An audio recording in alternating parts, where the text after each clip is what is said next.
Hi friends, Bashas kitchen la இன்னைக்கு நம்ம Chow Chow Muttai Poriyal எப்படி செய்யறதுன்னு பார்க்க போறோம். இந்த Chow Chow போட்ட முட்டை பொரியல் நம்ம வந்து சப்பாத்திக்கு ஒரு சூப்பரான சைட் டிஷ் ரெசிபி. நம்ம மார்னிங் Sehriக்கு prepare பண்றதுக்கு இது ரொம்ப ஈஸியான ஒரு ரெசிபி. எப்படி செய்யறதுன்னு வாங்க பார்க்கலாம்.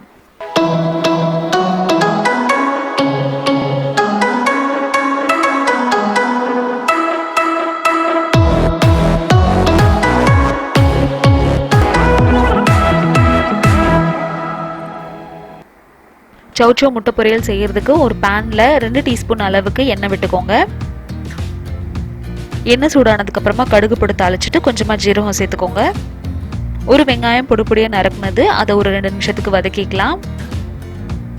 வெங்காயம் இதெல்லாம் வதங்கினதுக்கு அப்புறமா அரை தக்காளி சேர்த்துட்டு கொஞ்சமா கருவேப்பிலை சேர்த்துக்கோங்க. அப்புறம் ஒரு 2ல இருந்து 3 பூண்டு பல் இடிச்சது சேர்த்துட்டு அதையும் ஒரு 2ல இருந்து 3 நிமிஷத்துக்கு வதக்கிக்கலாம். இதெல்லாம் வதங்கினதுக்கு அப்புறமா இந்த மாதிரி பொடியா நறுக்குனா சௌச்சோவை இந்த மாதிரி சேர்த்துருங்க. ரொம்ப வந்து நம்ம இதை பெருசாகவும் நறுக்கக்கூடாது, ரொம்ப பொடியாகவும் நறுக்கக்கூடாது. இந்த மாதிரி மீடியம் சைஸை நறுக்குனீங்கன்னா போதும். சௌச்சோ வந்து ஒரு வாட்டர் கண்டென்ட் வெஜிடபிள் அப்படின்றதுனால நம்மளுக்கு வந்து மார்னிங் சாப்பிடும்போது ரொம்ப நல்லா இருக்கும். அதே மாதிரி ஃபாஸ்டிங்கில் இருக்கிறவங்க சாப்பிட்றதுக்கு ரொம்ப இது ஒரு சூப்பரான டிஷ்.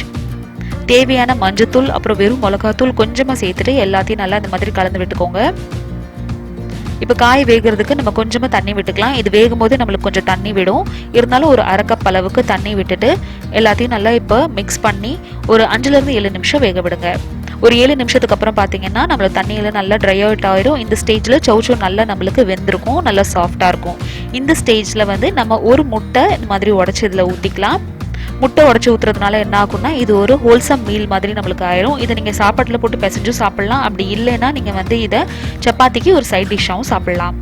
முட்டை போட்ட உடனே கிளறாம ஒரு 5 நிமிஷம் அதை அப்படியே மூடி வச்சிருங்க. ஒரு 5 நிமிஷத்தில் பார்த்தீங்கன்னா நம்மளோட முட்டை இந்த மாதிரி வெந்துடும். இந்த ஸ்டேஜில் இதை நல்லா வந்து இந்த காயோட நல்லா இந்த மாதிரி கிளறி விட்டுருங்க. முட்டை வேகாமல் இருக்கும் போதே வந்து கிளறி விட்டுட்டீங்க அப்படின்னா நம்மளுக்கு சௌச்சோவில் வந்து இந்த முட்டையோட வாசனை வந்து ரொம்ப ஸ்ப்ரெட் ஆயிரும், நல்லா இருக்காது. அதனால முட்டையை ஒரு 4 நிமிஷம் வேக வச்சுட்டு அதுக்கப்புறமா அந்த மாதிரி கிளறி விட்டீங்க அப்படின்னா நம்மளோட சௌச்சோ பொரியல் தயாராகிருச்சு முட்டை போட்டது. இந்த ரெசிபி நீங்களும் ட்ரை பண்ணி பார்த்துட்டு எப்படி வந்துச்சுன்னு எனக்கு சொல்லுங்க. அண்ட் Sehriக்கு இது ரொம்ப ஈஸியான ரெசிபி. ஒரு 5 to 10 மினிட்ஸ்ல நீங்க இந்த ரெசிபி ப்ரிப்பேர் பண்ணிடலாம். கண்டிப்பா செஞ்சு பார்த்துட்டு எப்படி வந்துச்சுன்னு சொல்லுங்க. இந்த வீடியோ உங்களுக்கு யூஸ்ஃபுல்லா இருக்கு அப்படின்னு நம்பினீங்கன்னா இந்த வீடியோக்கு ஒரு லைக் கொடுங்க. இந்த சேனல் ஃபர்ஸ்ட் டைம் பாக்குறீங்கன்னா கண்டிப்பா சப்ஸ்கிரைப் பண்ணுங்க. கொஞ்சமா உங்க காரத்துக்கு ஏற்ப பெப்பர் தூள் போட்டு இது சப்பாத்தியோட சர்வ் பண்ணீங்க அப்படின்னா நம்மளோட Sehri டிஷ் தயாராயிருச்சு.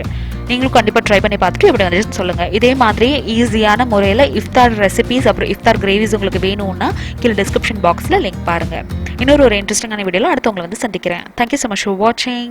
Bye.